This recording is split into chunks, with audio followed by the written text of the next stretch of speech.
একদিন মোহাম্মদ সাল্লাল্লাহু আলাইহি ওয়াসাল্লাম হেঁটে যাচ্ছিলেন, তখন এক পথচারীর সঙ্গে তার দেখা হলো। সে নবীজির বিরুদ্ধে কথা বলতে লাগলো, ও এই নবী মোহাম্মদ খুবই খারাপ লোক, তার সঙ্গে কথা বলো না। সে কিন্তু মোহাম্মদ সাল্লাল্লাহু আলাইহি ওয়াসাল্লামের সঙ্গে কথা বলছে, সে জানে না ওই লোকটাই মোহাম্মদ সাল্লাল্লাহু আলাইহি ওয়াসাল্লাম।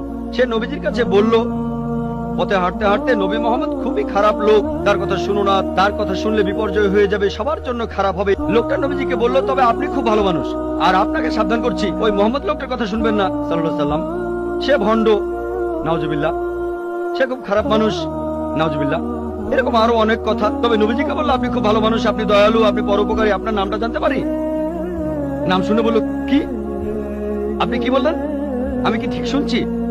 আপনার নাম মোহাম্মদ সাল্লাল্লাহু আলাইহি ওয়াসাল্লাম? তখন সে বলল, আশহাদু আল্লা ইলাহা ইল্লাল্লাহ ওয়া আশহাদু আন্না মুহাম্মাদুর রাসূলুল্লাহ। যখন সেই লোকটা বুঝতে পারলো যে এই লোকটাই মোহাম্মদ সাল্লাল্লাহু আলাইহি ওয়াসাল্লাম, আমি অন্য মানুষের কাছে শুনেছিলাম সে খুব খারাপ মানুষ, ইনি তো ভালো মানুষ, তখন সে ইসলাম গ্রহণ করলো।